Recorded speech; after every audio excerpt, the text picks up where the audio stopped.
of RX Smart Gear. And well, first of all, I want to go into a little bit of how I met Dave. I heard about Dave before I actually met him. We have both been Lululemon ambassadors, and I think you still are one, correct? All no. done. Well, okay, so we're the alumni. It's nice being alumni, but it's much better being one because you get all the nice clothes. For sure. But I mean, I only heard, like, Dave is the nicest person on the earth. Dave is the best human. Oh my gosh, you have to meet Dave. I've heard about you probably for about a year and a half before I actually met you in person. Come to find out, one of my PTs that works with us, Dr. Amanda DeRosa, worked out with you at gym over in Tucson, Arizona. Yeah. And but either way, like, your company. So before I even met you, your company is known globally in the performance realm, especially in CrossFit. And I was just like, oh my gosh, like, meeting this guy, like, I don't even know if he's gonna have time for me. And I mean, is he really that nice? So when I actually met you, I reached out to Dave probably early last year, when I was thinking about starting this podcast, and I saw that he'd worked with some adaptive athletes that I was also in connection with. I was like, all right, I'm just going to reach out and see what this guy's about and actually take him to lunch. And turns out he is as nice as people say he is. And he is one of the most humble humans that I've actually met. So I've met a lot of CEOs, and some of it comes with an ego and some not. But with Dave, it's like he puts everything out there, very humble and very, very passionate about helping people in the fitness environment perform the right way, and has some great products. So specifically the jump rope, RX jump rope, which is in most of the gyms that I'm around in Southern California. And I've been in when I taught for Mobility WOD and for the CrossFit Movement and Mobility course. So his stuff gets around. So welcome, Dave, to the podcast. Well, thanks. And thanks for that amazing intro. I don't know if I'm worthy of all that, but the sentiments actually are mirrored, because I always thought you were that elusive doctor. I've heard a lot about you before we got to meet, and equally as pleasant to talk to, and you're just so smart. So I love all the stuff you teach me. Well, thank you, Dave. That means a lot. And so this show and what it's about is about being an adaptive human. And the first season is specifically about adaptive athletes themselves. So everyone's adaptive. I'd like to just throw that out there. No one gets out of the adaptive realm. Like, we're all adaptive. However, there have been some of us who have had to adapt more based on loss, severe injury, change. And so you end up being, there's a spectrum. And the people that I've had the honor to work with are oftentimes on the end of that spectrum, who are now in wheelchairs because of serious accidents, or, in combat, got their leg blown off, or suffered a traumatic brain injury. And so I don't work with those individuals in the rehab environment. I work on them in the what's next environment of fitness. So, like, after rehab, what do they do? That's the common question. So I'm adapting and helping them figure out how to squat, hinge, push, pull, and carry again, heavy weights, and do Spartan races. And you, on the fitness side of things, with the equipment, your jump ropes, so not just your jump ropes, the things you created, are helping people figure out how to function in the performance environment using your tools. So I kind of want to know, and actually I'm getting ahead of myself. I'm getting really excited about talking about adaptive equipment and you, and like all the cool things that you create in your company, but I need to do an icebreaker. And so the icebreaker is, let's put ourselves in Mary Poppins shoes here. Okay. The little umbrella. Yep. If you could pick one town or city in the entire world that you could go to in a snap of a finger, just like that, where would you go? If you go to one town or city. Wow. Just to visit? Right now, if you could go there and have brunch. Right now. Machu Picchu. I don't know if that's a town. The top of Machu Picchu. Yeah. Top of that, yeah. Okay. I I was like it. mesmerized by that. Yes, Okay, good. that would be it for That would, sure. that would, I would like to be having glue wine if I were to snap my fingers on a mountain in Bludenz, Austria, Oh wow, wow. snowboarding. There you go. But I the love second it. place would be here in this office with you, talking and podcasting. There So, you go. There you go. Sounds good. Sounds good. okay, good. So now we're back on track. So I want to know, before we get into like how you've worked with adaptive athletes and some of the equipment you created for some of these very unique individuals, uh, can you tell us a little bit about RX Smart Gear and how it was born? Yeah, absolutely. It's so funny because I don't think I ever really put things into context until your intro just now. I mean, this is really funny. This is why I love talking to you, because you dig out things and you really get into the weeds and make me think. And honestly, until your intro and listening to everything you just said about the fact that we are all adaptive, right? At some point, we have to figure things out, and it just literally clicked. I'm like, holy cow, you're exactly right. Like, that's how my whole story began with the jump rope thing, because I was having major issues as a, what you call an able-bodied person. I was still having major issues and struggling with, with a jump rope specifically. And I had to adapt my own situation. I had to figure out why, and come up with a solution, come up with a tool, come up with my own self-analysis and self-realizations of the things that I needed to correct. But it was absolutely, obviously on a much more, I guess, basic level, right? Because that was just something for fun, something for enjoyment. It wasn't life or death or anything traumatic, but it was definitely a form of adaptation that didn't want to settle for where I was and needed to figure out how to find the answers out for myself. So yeah, you absolutely hit it right on the head. So that's how you started creating the jump rope, is something that would help you with your needs. Yeah, exactly. It was just a matter of I always joke that when we all started CrossFit for the first time, and especially 10 years ago when we started, there was a lot less coaching available out there. You just try and wing it. You just try and figure it out, and you go by feel. And so that was just one of those things that was a very challenging movement for me, just like it was for everybody else. And I didn't necessarily blame it on the equipment, but having a gymnastics background, which my wife and I, we coached high level gymnastics for many, many years, really afforded me that ability to kind of just step back and try and analyze all the components. What are all the moving parts that are involved here between my body and what my body's doing and what I'm using. So setting out to make a jump rope, it was never a matter of, hey, these jump ropes that are out there are horrible and I can make something better. The funny thing is, I loved all the ones I used. I wish I could have used them, but I wasn't having success. So I just started analyzing what components and what things improve my learning curve. And I just started gravitating that direction and trying to create something that would just strictly improve my own learning curve and ultimately performance, right? Right. So what was it about? So you're kind of like a physical therapist too, then, Dave. Like, you're figuring out because I see the same thing in myself, as like analyzing movement and what can I tinker with motor control or mobility to help this person function better. Sometimes it's the equipment, sometimes it's just their ability, they're needing to learn more and be more connected in their body. So I think it takes both. So what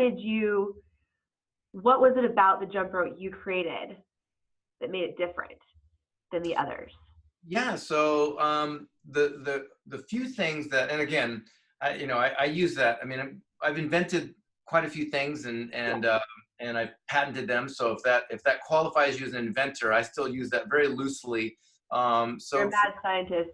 Yeah, I don't know about that. I don't know. People give me too much credit on that, but I just try to be thoughtful, about what we're looking into.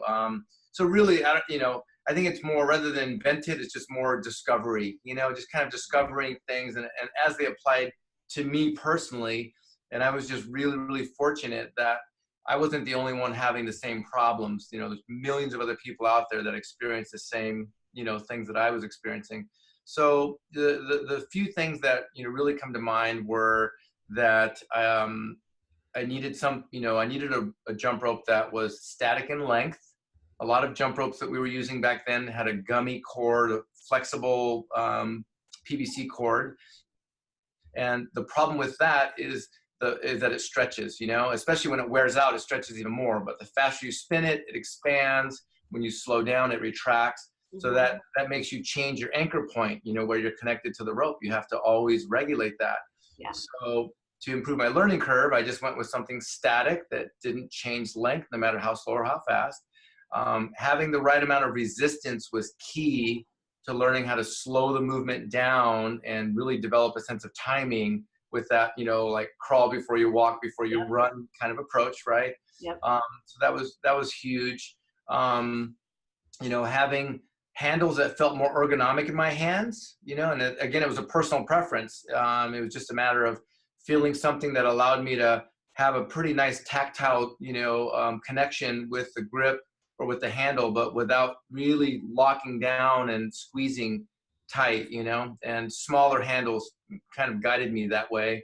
So I wanted, something a little bit more of a natural, kind of open grip, feel. So those were the basics. And then really it was just figuring out the right length. That was a big thing that we paid a lot of attention to. And I kind of gravitate back towards gymnastics. I mean, with a gymnast, I coached competitive girls.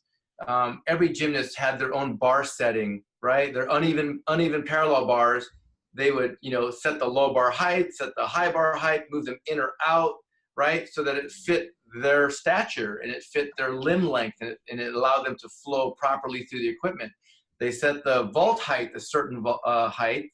They pull the springboard back a certain distance, right? Everything is set for their body. So, the jump rope really applied in that sense, because, the jump rope will dictate where you position your arms and your hands. Yeah. And so figuring that out was a huge discovery for me. And so because I use your jump ropes too, and I found I really appreciate the detail of the height. You guys have already done the science behind the height. So for me being 6'1", there's a certain jump rope that's going to work well for me, and I'm not going to whip myself or worry about it being too long, or I know so double unders. I'm very much a gymnastics build, of course, 6'1" and aerodynamic. I'm more of a beach volleyball player. There you go. I found that with your jump ropes, I don't have to worry about the excessive length, or does this rope fit me? Because you guys have already done that science work. So I appreciate that, especially going into workouts.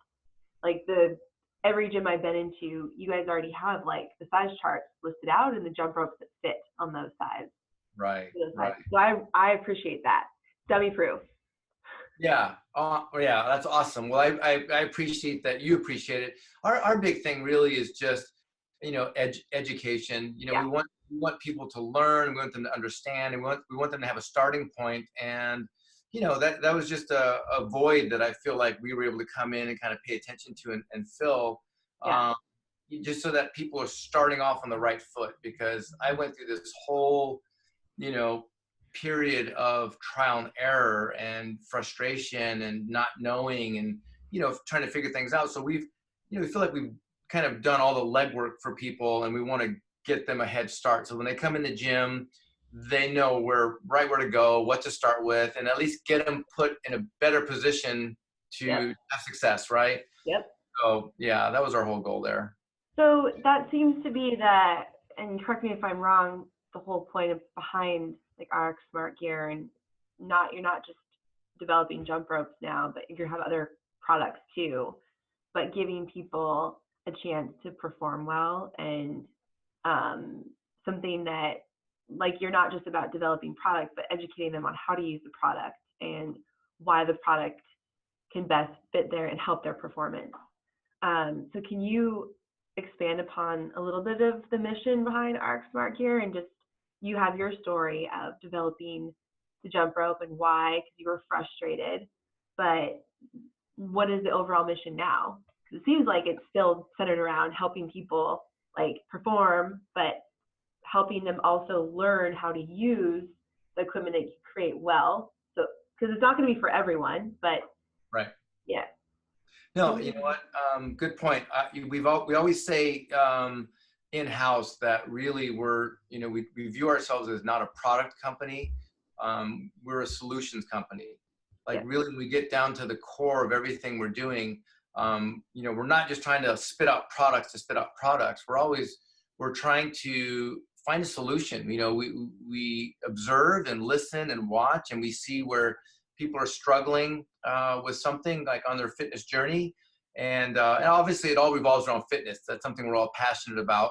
And we want people to have, success. We want them to have a good time getting fit, right? So it's hard enough to go train. And if you're deconditioned or what have you, out of shape, to get yourself into shape is already a challenge to begin with. Yeah. But then deal with all these other things that might only come through trial and error to figure out, that just adds to the challenge and perhaps obstacle. So for us, we just want to find those solutions that help people have a better experience while they're expressing their fitness or discovering their fitness. We want to kind of lower that barrier and help people have success, and that makes us feel good, and it makes us successful, so that's really what drives us. Well, I think I really like that, and that's when I've connected with you about talking about the adaptive athlete, those that are on the spectrum of those that are on the far end of the spectrum, who they've had a serious injury and they're now in a wheelchair, or they have a missing limb, such as below the elbow or below the knee or above the knee, or a traumatic brain injury.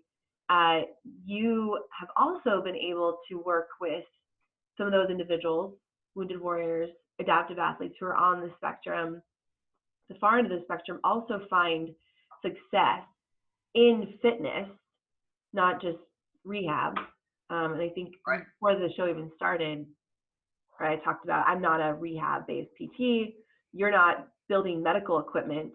You're building fitness equipment for helping people find success in the performance realm. And that's so much more motivating. A lot of times these adaptive athletes come out and they don't just walk into a gym and a coach is like, I know exactly what to do with you. That's very uncommon to have that experience. But when they do, so my job is to educate more coaches on helping those individuals who walk or roll into their gym who look different. And you are basically taking the human, whether you're on the far end of the spectrum or not, and helping them find success with the equipment that you created. And or if you haven't created it, figuring out a way to help them find success with a motion that they're struggling with. So I think it's pretty cool, like coming together from you being an inventor, a mastermind of space, tools, product, if you will, which goes into the understanding of human movement, biomechanics, and me coming at it from a perspective of, okay, yeah, your biomechanics are now different. So how, on a neurologic level, would you be doing this movement? So what I want to know now is, what is your experience working with these adaptive athletes and some of the challenges that they've come, maybe some stories of some of them that have come to you and said, I can't lift this weight, or this is what I'm really struggling with, and how you have created something to help them. Yeah, no, for sure. I tell you, it's very emotional, thinking about trying to help people that could use the help, could use some attention and to again let them experience, everything that we all get to experience, and I think maybe it's some of that empathy that, I think people will see somebody in a wheelchair and just rolling by, and they don't know who that person is. They don't have a connection with that person, and I may not either. And I think maybe the average thought process is, wow, sucks for that guy or sucks for that girl. But people don't really project themselves into, like, what is it like to be in that wheelchair for that person? Like, what if that was me or my kid or my wife? Like, Right. what is their day like? What's their life like? And I think that's what really gets me emotional, thinking about, how much different that life is. And and it is what it is, right? So how can we make it better? How can we, do things to help, those people, live full lives, right? And so, I've been fortunate to work with amazing athletes, like able-bodied athletes that aren't missing any limbs or anything. We just had a couple of games athletes out in our gym for the last 2 hours, filming some and doing some clinic work with them, which is super fun to be involved with. But I tell you what, like, seeing a breakthrough with somebody in a wheelchair, working on a new skill, or, somebody missing a limb and trying to figure out a way to help them, do the same things that, people that aren't missing a limb are doing. Man, it's just so much more rewarding. There's just something about that I don't know. It gets me pretty choked up. But you know what? I've had, fortune of helping people. The jump rope obviously was the thing that we spent the most time focusing on. And so when we started seeing some, upper extremity amputees, trying to jump rope, and basically what, it was cool to see what they were trying to do to adapt, which was take a jump rope, somehow Velcro it or tape it to a pull-up rig, and then they hold the other handle in their hand, and basically they're double dutching themselves with one arm, which is cool. It's like, there you go. They're making it work. They're adapting, as you pointed out. Yep. But looking at that, I'm going, man, it would sure be cool to have the freedom to not be, tied to a pull-up rig, So I met up with the first gal that I actually spent some time with, is Crystal Cantu, who lost her arm in a rollover accident, as an adult. And she was somebody who was CrossFitting before she lost her arm. And then when she got out of the hospital, she went back to the gym and just, it was her form of therapy, obviously, like emotional therapy as well as physical. Yeah. Man, she just started crushing it. She just went after it. And she tells me that, she lifts more and does more with one arm than she could do when she had two. Yep. Which is amazing. So, I teamed up with Crystal and said, hey, I really want to try and help you figure out a way to jump rope, and with just one arm. And so I actually tinkered around with a bunch of different ideas, and like I bought weightlifting belts, and I attached the jump rope handle to the side of the belt, just screwed it on there so that it was connected to her body, because I wanted her to be independent of the pull-up rig, be able to set up in the gym anywhere else, just like we do. Yep. And and be able to jump rope. And so I tried all those things, and they didn't work as well as this one item that I'd made. And here's the ironic thing, is that I actually made a long, well, we call it a mono rope now, but it was a long handled jump rope, right? About 3 foot long, where the cord was connected on either end. And I actually made that really for teaching purposes. I wanted people to hold that with two hands and jump and look in the mirror, and they could see if they had an imbalance, right? They could actually see the handle would have a tilt, or one handle side is, rotating more than the other. And I just wanted them to like have their own self-discovery of their imbalances and things like that. And so, one day I grabbed that and I held it in the middle with one hand and started jumping rope with it, and thought, hey, wait a second, that actually could work pretty good for Crystal, Yeah. So I had to make some adjustments to it and modifications, but put it together, sent it to her. and she went bonkers, just went crazy with it. It was just like being, in chains and being uncuffed and Right. set free. It was amazing. So yeah, so the mono rope has taken off, and so many athletes now there are athletes out there doing triple unders with the mono rope, which is Awesome. pretty awesome. We're pretty stoked on that. So the thing you brought up about, well, one, just empathy, the concept of empathy is huge. I think in this, it makes you a better professional in general when you practice empathy. And so the fact that that's just part of your life already, it means a lot, because I think as a health professional too, it's really why I started working with the adaptive athletes, because I am also adaptive. I've had my own invisible wounds, and I feel like everyone deserves a chance to be successful. And why not? A lot of times when it comes to working with adapters on the far end, they just need someone who cares and is going to pay attention and Sure. take the time. And like, what if I was on the far end of the spectrum, I would really want someone to take the time. And that empathy doesn't go without being seen. I mean, I can see that just in the conversations I've had with you and the number of athletes that have reached out to you. You could easily say, like, that's not what I do. Sorry, I don't have time for that. Time is the most precious commodity we have. But you, as someone who runs a company, could easily just be like, well, sorry, go look at this person, or here's some advice, try this. And then, but you've like taken it on yourself to try things, tinker with it, test on yourself, put yourself in their shoes in a way. Like, Yeah. what's it like not having an arm? We don't know, but you can try, right? Try jump roping with one arm. It's not easy. Or try rolling around all day in a wheelchair. Right. Just putting yourself in someone else's shoes gives you a whole new perspective.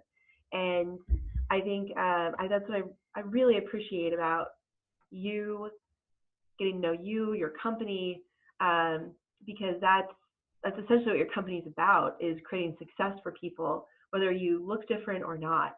And so that was the first thing I wanted to say, was the empathy is huge. And I think for coaches listening, loved ones, adaptive athletes themselves, being able to put yourself in someone else's shoes goes a long way. Like, a lot of times people don't know what to say to someone in a wheelchair.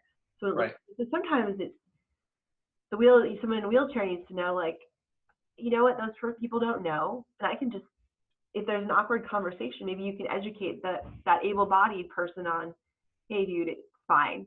I'm actually living a really amazing life. You don't have to look at me like something's wrong with me.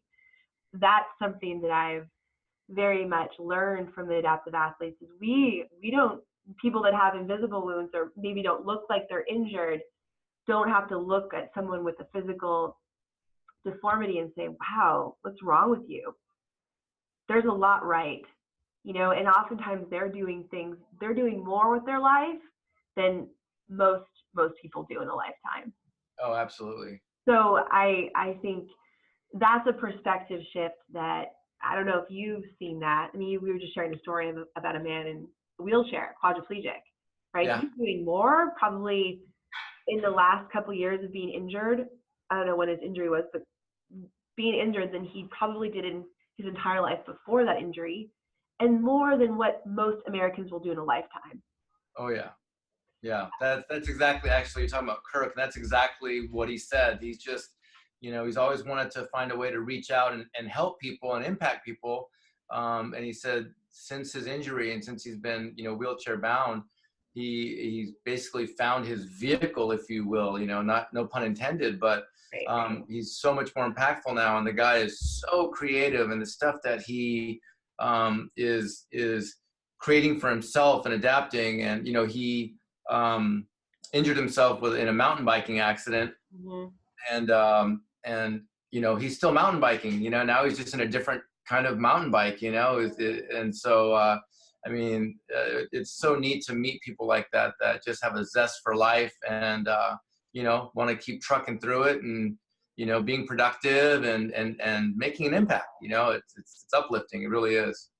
Well, so you're also setting a standard in the industry of just companies that create products. Like there aren't, that I know of, and I'm in the fitness environment, other companies that are taking the time to actually look at an adaptive athlete and someone that looks a little bit different, performs a little bit different, still performs very high, but making equipment for them to help them also be successful.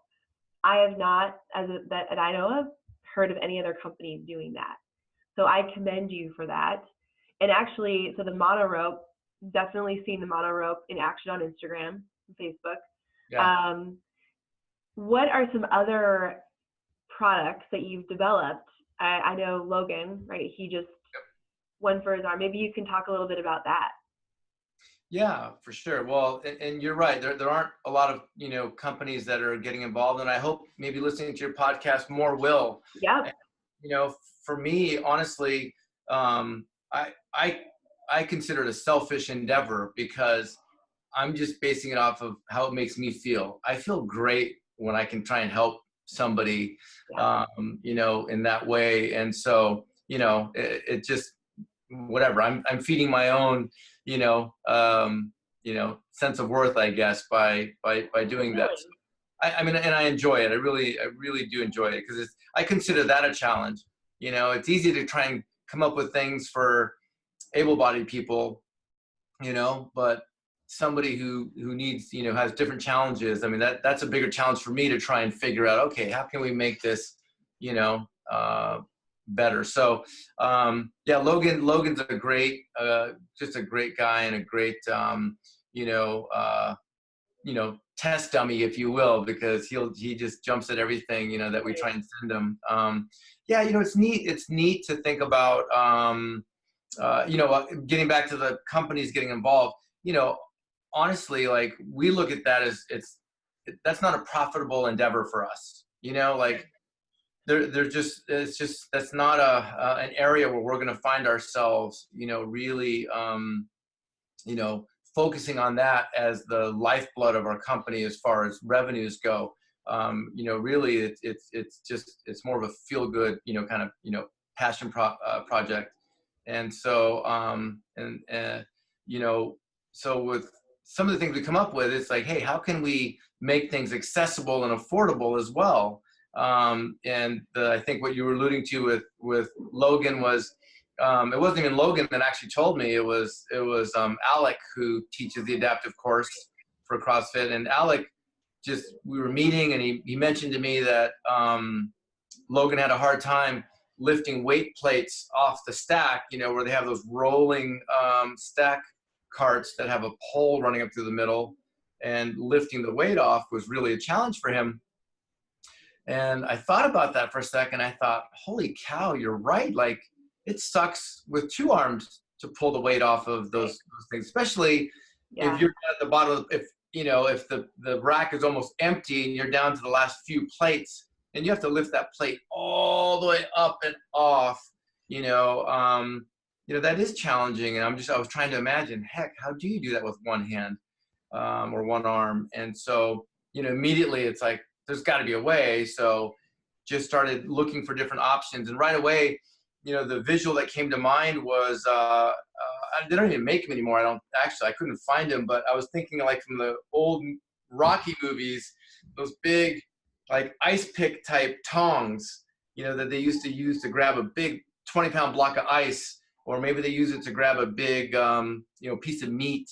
And so I started looking for those online, and the closest I got was I found these, they call them log tongs, but they're basically that same kind of contraption, almost like salad tongs in a way. But when you lift up on the handle, it drives the points together and puts more pressure on it. But it was to pick up a log, like if you chop the log, for firewood, it was made to pick up logs. So I bought a couple of those, and I went and, met up with my fabricator and said, hey, look, here's what I'm trying to do. Let's see if we can retrofit this and make it work for, to pick up weights. And I brought them, some 45-pound plates to test out. And so he got to work on it, and a week or two later, I went back to visit with him and see what his progress was, and just happened to have an old high school buddy of mine in town visiting me, and we hadn't seen each other in a long, long time, and he lives all the way across the country in Florida. So he happened to be with me. He's the furthest thing from being involved with CrossFit and fitness and all that kind of thing. So it was really neat the way this kind of collaboration happened, because he was just tagging along with me and saw what we were doing. He was just standing back in the corner, kind of being quiet and observing. And so we tinkered around with the prototype and said, okay, let's try and make some adjustments to it, and we'll come back later. Mm-hmm. So when my buddy and I left, he says, hey, Dave, when I was in between high school and college, I used to work for my grandparents laying bricks. And there's a thing out there called brick tongs. And he goes, you should take a look at that. That might be something that could help, Yeah. And right away I pulled it up on my phone, and I'm like, on Amazon, brick tongs. Oh, there they are. And I'm looking at it going, hey, that could work. So I ordered it right then and there. Mm-hmm. So before it arrived, he left, he went back home, and the brick tongs arrived, took it right out of the box, went and grabbed a 45-pound plate, picked it right off the ground. And I thought, oh my gosh. Perfect. Perfect, right? Like, you really don't even have to do anything to it. Right. And so I immediately called my buddy and I said, dude, you are brilliant. Your suggestion of the brick tong was way better than what I had found, what I was trying to, use and modify and retrofit, which would have taken all this, welding and fabrication, where literally somebody could just go online and for like 20 or 25 bucks, find one of these and order it and use it right out of the box. Right. Right. So, yeah, so I took that, I sent it to Logan, and he didn't even know that I was trying to solve that problem for him. And he called me up, and I was almost in tears. Like, he was texting me, and he just kept saying, oh my God, thank you. Oh my God, thank you. You don't know what this means, And then he ended up making a video and showing how it works, and right. Ecstatic. It was really cute, actually. So, yeah, just stuff like that is just so rewarding, like. Well, so it's really awesome. I mean, not just from a spectator level, but also just like right? I know the hard work you put into your company. And I mean, I don't see it every day, right? But I know what it's like to build a company, and to build what you build, and to put the kind of attention and care into it, and you have a family, and to take the time to do these things that feel good for you is really important on a very human level. I think a lot of times people can lose touch of that as business owners. You get caught up in the busyness of the business, and you lose touch of what really matters to you and that empathy. And so I really commend you for that, Dave. And I also think that, so I'm on the same, doing the same stuff, but on a human performance movement level. I've had to get really creative with adaptations. And, I created a course with my business partner with adaptive coaching, Max Conserva, who has a salvage limb, a man I'm going to put you in touch with. He's a high-level snowboarder, CrossFitter up in San Francisco. And we put a course through Mobility WOD called Functional Training for the Adaptive Athlete. It's basically, different techniques of how to, like, if a upper body amputee or below the knee amputee, upper or lower extremity wants to perform a squat or a deadlift or whatever, we put together a course of different methods of how to accomplish that task with the limitation, the movement dysfunction they have. We all have movement dysfunctions, but you have a missing limb, well, you're going to have to learn to compensate in other ways.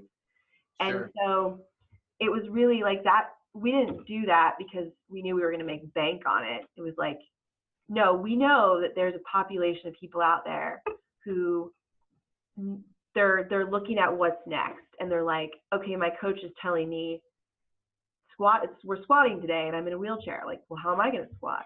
So they're making me do push presses. Well, that's not accomplishing the task of the squat. So how are you going to help accomplish the task of the squat for someone in a wheelchair?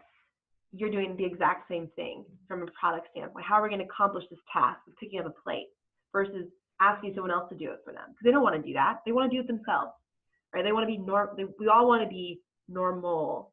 Yep. And so one, I think I commend you for taking the time to do that. And it's not very many people that do. And I do challenge any product, someone that owns a company that has the ability to create things, whether you're a physical therapist or chiropractor, health professional helping people move better, or someone on the product side, to like pay attention to the actual 12.8% of the population.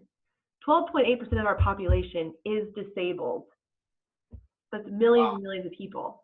Wow. So there's a huge market out there for it, reaching those people. It's just a lot of those people are what I would consider what we call adaptive. And adaptive isn't the common language yet used in this world. Like, we use it because we're on the preventative performance side, but the average Joe out there still sees someone in a wheelchair, someone with a brain injury, someone with depression or whatever as disabled. And it's like, no, they're not. They're adaptive. Adaptive disabled is someone who says, screw it, I can't do anything. And there's people who don't look like they have physical injuries or have really anything wrong, who are just making excuses to not be healthy. They're disabled. It's the 12.8% of the population that has the missing limb, the TBI, the chronic low back pain, are in a wheelchair. Like, they're adaptive, and there's a huge market to reach them. It's just the problem is what we see, and we're just at the edge of,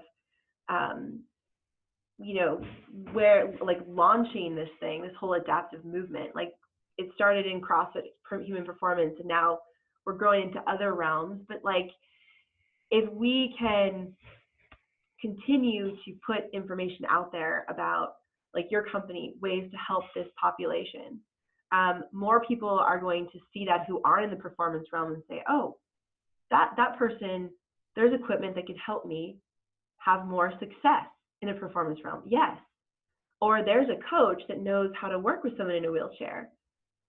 They're more likely we're going to have that 12.8% of the population a lot more active in the performance realm if we can continue to educate coaches and educate other business owners who create products in the fitness environment to create more success for anyone that walks through their door.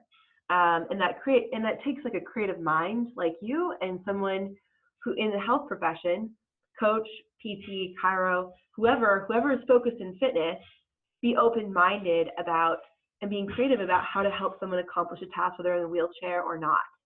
And so the point of all that was to say that this 12.8% of the population, there's a huge market.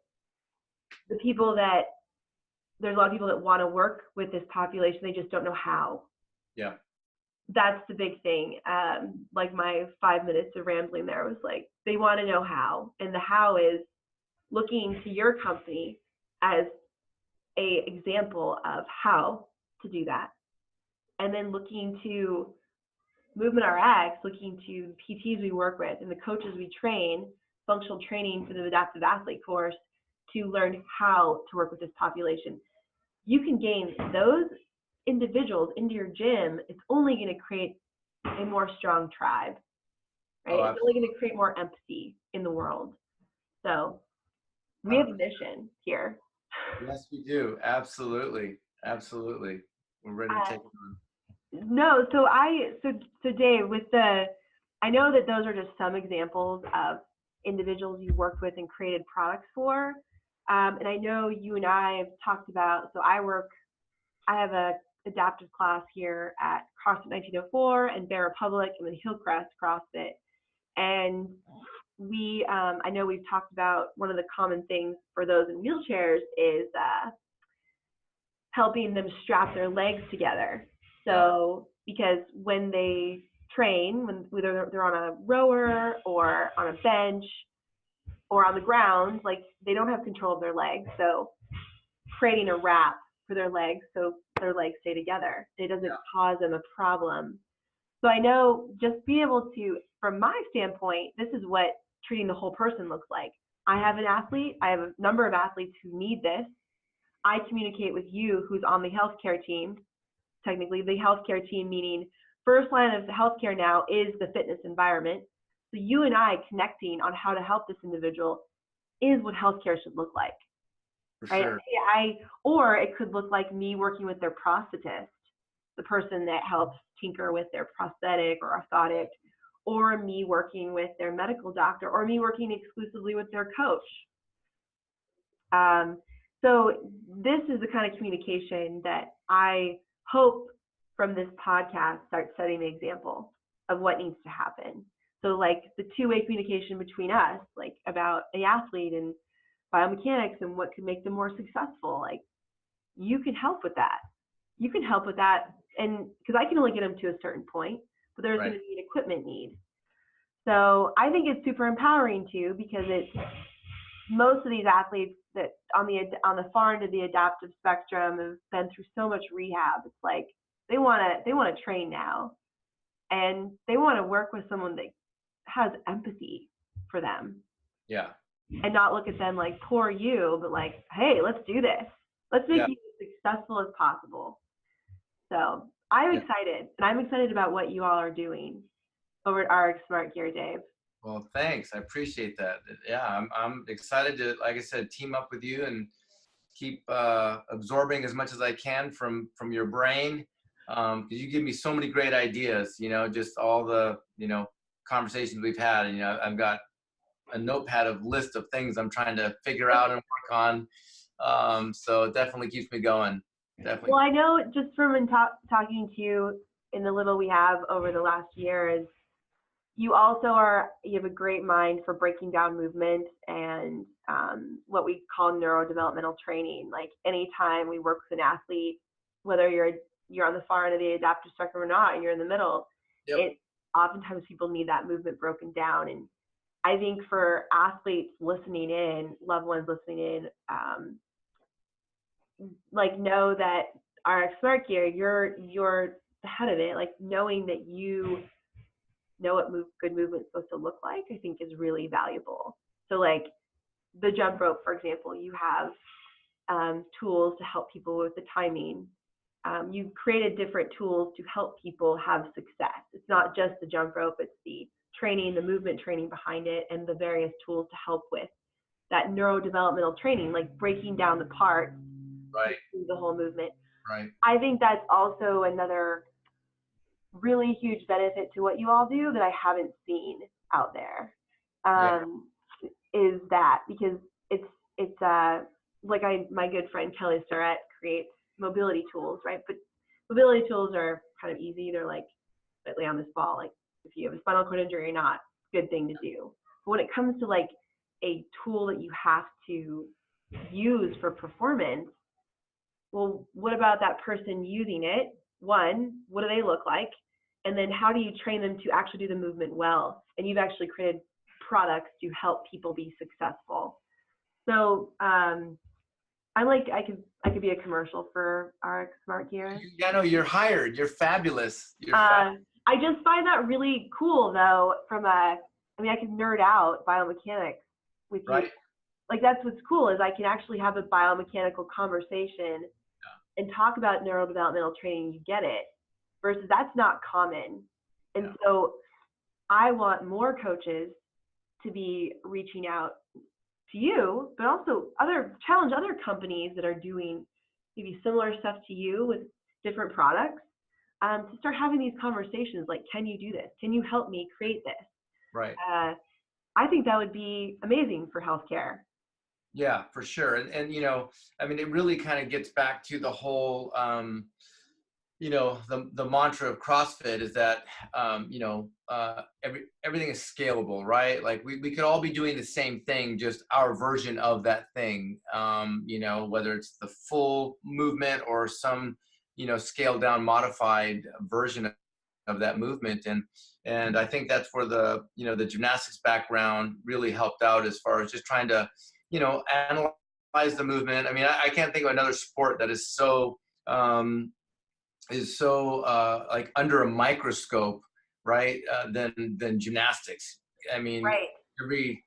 every toenail and, toe knuckle was scrutinized, during a tumbling pass or a bar routine. And, obviously a lot of it, you're looking at aesthetics of it, like, hey, how did the lines look, and was it flowy, and were the toes pointed? But a lot of it really was, performance based. Hey, do we have a power leak? Are we losing power because we're, sticking our hips out too much, or letting our knees, collapse, or whatever it might be. And so in the fitness realm, I mean, really it's just a matter of, trying to look at that overall movement, figure out the different segments of it, and then try and create some realistic synthesis, right? Like for me, that was the jump rope. Like, how do you create a synthesis for jump rope? Because up until recently, it's you either do or you don't. You either do the movement or you don't. And if you are doing the movement, chances are you're doing it poorly a lot of times. And so, a big part of our approach and philosophy is, well, if you're going to do it, let's do it right. Let's break it down, and let's have some we call them intermediate synthesis. How can you actually perform the skill without trying to do the skill? What other things can we do to mimic, right? Yeah. And that's where we're finding a lot of success with people, able-bodied or adaptive, whichever, is just creating those intermediate synthesis. And it's fun to do. It's really fun to break things down and come up with something that's really useful, because it turns into its own exercise, Yes. Literally it's its own exercise. It's not a drill anymore. You're not drilling for a bigger skill down the road. You are, but what you're doing is actually an exercise, and it's generating fitness or creating fitness at the same time. And that's what's so cool about it, So, Agreed. You just keep going and going and going. They're like, we call them skill transfer drills, which is the same thing as neurodevelopmental training. You can break down the movement to 100 different pieces if you want, which some people need if they're just coming off an injury, but or you don't have to break it down in 200 pieces. It can be 3 to 5 or 1. It's just breaking it down. So and giving people the motor control input that they need. And what I like about the stuff that you created is also, like, just example, the mono rope is tactile. It's a very tactile thing. It's a people hold on to a bar. It's a PVC pipe bar. What's the it's aluminum. It's aluminum, yeah. Aluminum, yeah. So they're holding on to it. So it's giving them tactile cueing, which is something that, and like the jump rope shaker kind of things that you've created. Yep. My special description of the shakers. Yeah, shakers. They're like rattles for a baby. Yeah, it's tactile. Yeah, absolutely. So, tactile and auditory for sure. Auditory, yes. So all cues that people need for learning and to start connecting more with their body. So all good stuff. And I want to wrap up now. I want to ask you one final question.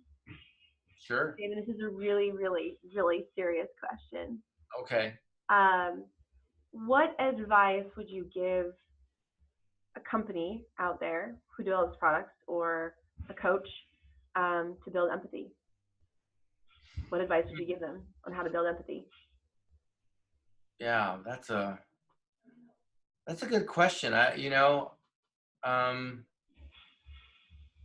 used to think that you either were born with empathy, or you weren't. I really didn't know the answer as far as if you could actually develop it. And I think people who have gone through their own tough times, and pull out of it, maybe, good candidates to really develop and kind of hone that emotion of understanding, like, wow, you know what? I had a tough time, I had a tough struggle, and there were people there to help me through it.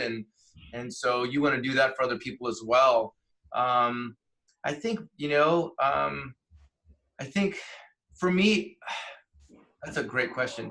For me, I want to leave an impact, I guess if you want to say what's your legacy, I want to leave an impact when I'm gone, that people, their lives were enriched somehow because of something I did or created or thought about or said to them.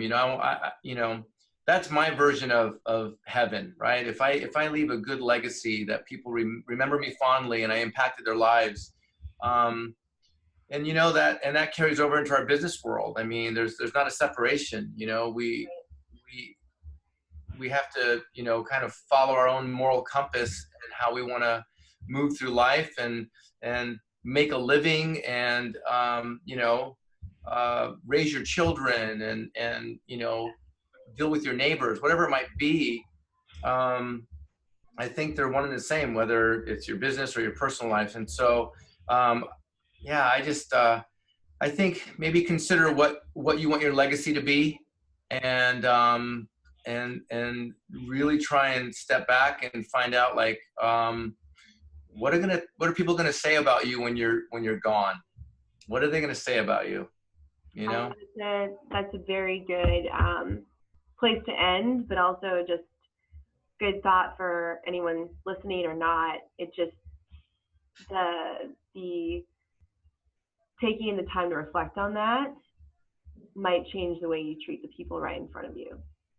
For sure. Really think about, you're not on this earth for very, and I think we've discussed this before briefly, but I've done a lot of like death meditation and lost a lot of people in my life, and that resonates with me a ton, because it's like, we don't have much time, and really, how are you treating others? And what if you were to pass away, what would people say about you? And granted, you do the best you can, and you can't please everyone, right? But if you do live a life of putting yourself in other people's shoes and paying attention to the people in front of you, and like working and doing things with passion, and treating others how you would want to be treated, then those are things to reflect on. Like, are you doing that? What would people say? And that is a great way to build empathy. Take the time to reflect on it. Yeah, I hope so. Hopefully more people do it. Thanks for asking that question. That was a really thought-provoking question. People need to do it. We do that a lot on this show. We ask I like to ask some of these in-depth human questions that, like, the world needs to hear.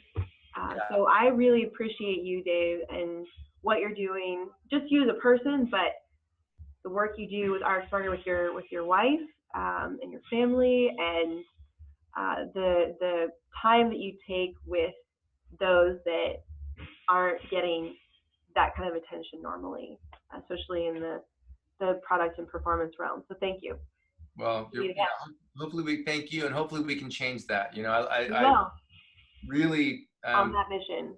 Yeah, I'm stoked on that you're doing this podcast, and you're asking such amazing questions and bringing great points to the surface for people to ponder on, and hopefully we can get more people involved, for sure. We will. It's only the start. Thank you. All right. Well, that's all today, folks. Where can we find you, Dave? What's the best contact, email, and website? You can find me in El Cajon, California, halfway to Arizona, right? Okay. You know what? RxSmartGear online is just rxsmartgear.com. Okay. Instagram is RxSmartGear. I think Facebook too. If someone wants to message you, what's the best? Would you like to give out your email? So I have yeah, sure. Email is David. Actually, I'll give you Newman at RxSmartGear. It's easier to remember. Newman at rxsmartgear.com. Okay. And I have my own kind of business, like personal business Instagram is RxSGCEO. Okay. Yeah. RxSGCEO, and that's kind of a more of a fun, platform for me to just kind of get into business things. Yeah. Okay. Well, we'll link to all those in the show notes. So cool. All good. Excited to share this one. Thank you, Dave. Everyone, signing off. Thanks, Teresa. Have a great